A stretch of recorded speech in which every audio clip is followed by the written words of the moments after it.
ล้างหน้าบ้านตอนรับฤดูหนาวเออ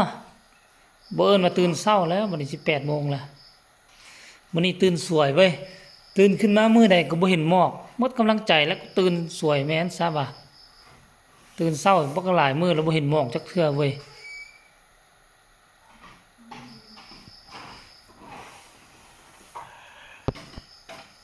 เรื่องใดเจ้ได้สู้ไปฮดอันนั้นค่อยหลายเด้อมันอมน้ำอยู่มันสิเกิดเฮ็ดเด้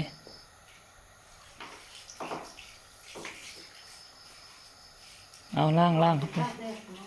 ฮะ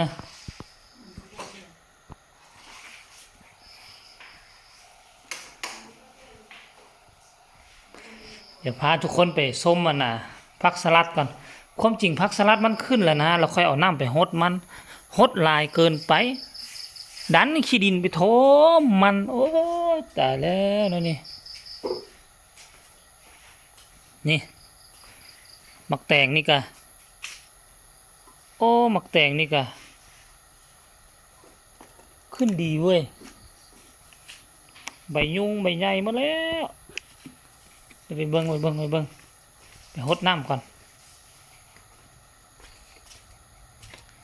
ฮดน้ำก่อนผักสลัดนี่นะมือนั่นน่ะเห็นเขียวเต็มหมดแล้วน่ะค่อยเราไปฮดน้ำขี้ดินโป๊กมันตายหมดแล้วนี่เฮ้ยซุมเจ้าว่า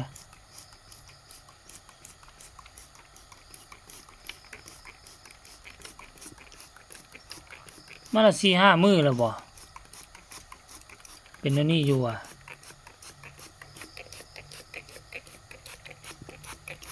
บ่เห็นวิเห็นแววอ่ะมื้อนั่นจนเห็นแล้วน่ะทุกคน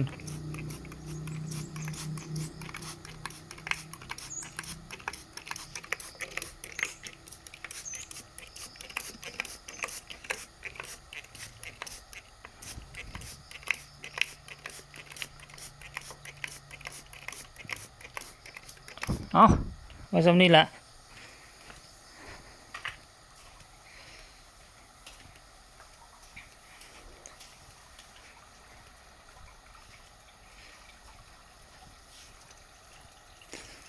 นี่เอาล้างเข้าไปเฮ็บที่เป็นฮดถือเพดานมันก็เปื่อยหมดซะว่า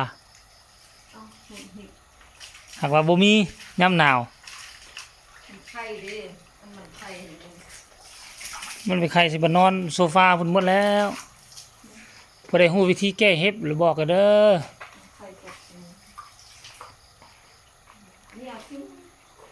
ว้ายน้ำมันอยู่หั่นเนาะ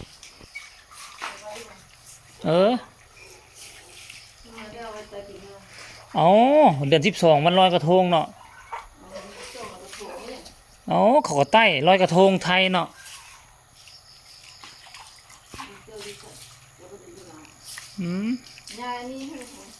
ง่ายไปใส่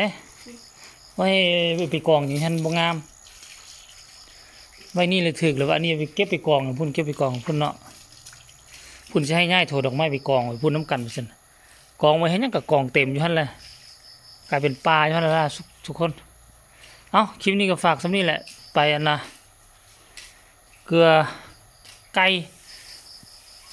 ไปเกลือไก่เกลือกบก่อนเด้อทุกคนเอ้ยนี่นะภาคภูมิใจหลายปลูกมักแตงได้แล้วแต่ว่าสิเป็นมากบ่เป็นมากบ่ฮู้เด้อเจ้าน้ำแห้งหมดแล้วบ่เนาะน้ำอยู่ในนี่นะแต่ว่าหากมันยาวแล้วคืบ2 คืบละเดี๋ยวก็อีกประมาณ15 มื้อเขาก็จะเติมน้ำลงไปแปลว่าเดือนนึงเราต้องเติมน้ำนะปลูกใส่น้ำเนาะเอาฝากฟังเอาไว้ซ้ำนี้คลิปตอนเช้า